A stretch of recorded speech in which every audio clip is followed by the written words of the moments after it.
Fala pessoal, tudo bem com vocês? Sejam muito bem-vindos aqui no canal.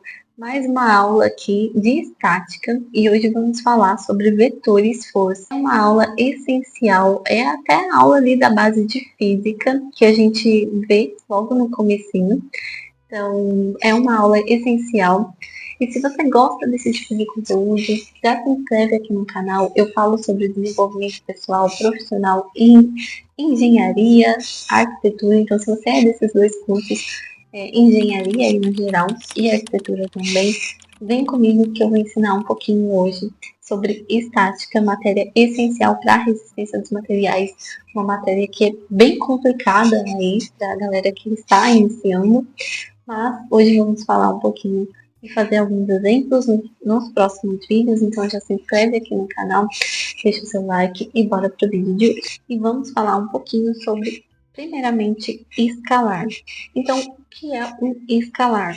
O escalar consiste em uma quantidade física que ela pode ser positiva ou negativa, caracterizada então por sua intensidade.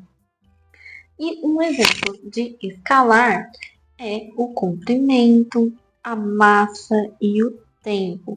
Então, ela é uma grandeza que a gente consegue quantificar em positiva ou negativa. E o que é o vetor? O vetor, ele é uma quantidade física que requer uma intensidade e também uma direção. Então, graficamente, a gente representa ele por uma seta, conforme vocês estão visualizando aqui, né? Como o exemplo abaixo. Então, a gente percebe que aqui temos a nossa origem, que é o ponto O. A gente tem a nossa linha de ação, que é aí a direção do nosso vetor. Temos a extremidade, que é representada pela seta. E aqui nesse caso também a gente tem a inclinação desse vetor. Então, aqui no nosso exemplo, a nossa seta, que representa o nosso vetor, a gente tem o comprimento dessa seta, que ele representa a intensidade do nosso vetor. O ângulo, que vai determinar, então, a nossa direção da nossa linha, do nosso vetor. A ponta da seta, que é caracterizada pela extremidade, ela representa o sentido da direção do vetor. E como exemplo de vetores, a gente tem a força, a posição e o momento, que vocês vão ver mais aí para o finalzinho do curso, mais em resistência dos materiais. Vamos falar um pouquinho sobre as operações vetoriais. Então, como operação vetorial, a gente tem a multiplicação e a divisão de um vetor por um escalar, por exemplo. Então, perceba aqui no exemplo que a gente tem um vetor. Esse vetor, ele tem comprimento A. Então, se ele é multiplicado por um escalar positivo, a sua intensidade é aumentada por essa quantidade. Então, vamos supor que a gente tem esse exemplo aqui desse vetor e ele é multiplicado por 2, que é o escalar. Então, a gente vai ter 2A, ou seja, a intensidade ela foi aumentada em 2 vezes. E se a gente tem um escalar, por exemplo, negativo, se a gente multiplica o nosso vetor por um escalar negativo, ele vai mudar o sentido direcional do nosso vetor. Então, por exemplo, aqui nesse caso, eu tenho um vetor que tem um comprimento A. Se eu multiplicar ele por menos 1, ele vai ser menos 1A. Se eu multiplicar, nesse caso, por menos 2, eu vou ter um vetor dessa forma aqui. Então, ele vai ser uma seta, mas ele vai ter 2A. Então, ele vai ser menos 2A. Então, perceba que ele muda a intensidade e também a sua direção. Agora vamos falar um pouquinho sobre a adição de vetores. Ao somar dois vetores, é importante considerar suas intensidades e as suas direções. E para isso, contamos com a lei do paralelogramo, da adição.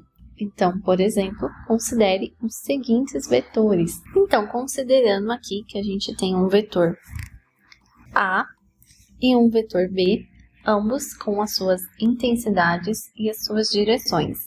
Para que a gente tenha a adição desses vetores e eles formam aí uma resultante que vai ser determinada por R. Então, a gente tem a adição de vetores A mais B, que vai me gerar uma resultante R, um vetor resultante R. Então, a gente precisa seguir um procedimento que, primeiramente, consiste em unir as origens dos vetores componentes em um ponto de modo que se tornem concorrentes. A gente vai unir esses vetores. Aqui a gente tem o vetor A e aqui a gente tem o vetor B. Então, eles precisam ser concorrentes e ter um ponto aqui de início, um ponto de união, uma origem. A partir dessas extremidades, a gente vai desenhar uma linha paralela a A e desenhar a outra linha a partir de A para que ela seja paralela a B. E elas precisam se cruzar em um ponto B, formando lados adjacentes de um paralelogramo. Então, por exemplo, aqui vou usar até outra cor.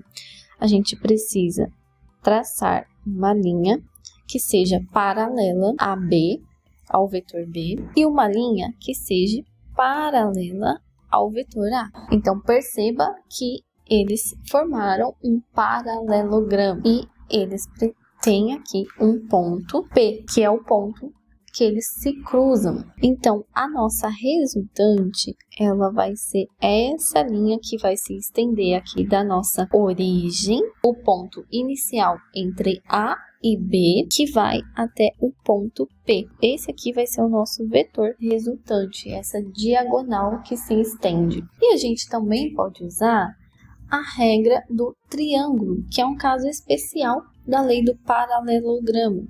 Então, utilizando essa regra, a gente utiliza o procedimento extremidade para origem, da seguinte forma, representada aqui graficamente. Vamos considerar que temos, então, aqueles dois vetores, o A e o vetor B. Eles estavam da seguinte forma, né? Então, pela regra do triângulo, a gente utiliza o conceito extremidade para origem, ou seja, vamos conectar a extremidade de A com a origem do vetor B. Então, aqui, a gente conecta a extremidade de A com a origem de B. E o vetor que se estende da origem de A à extremidade de B é o nosso vetor resultante. E da mesma forma que a gente faz A mais B igual ao nosso vetor resultante, o mesmo vale para B mais A. Então, a gente pode conectar a extremidade de B com a origem de A e a nossa resultante, ela vai ser da origem de B à extremidade de A. E o mesmo vale se esses vetores forem colineares. Então, aqui, por exemplo, a gente está unindo a extremidade de A com a origem de B.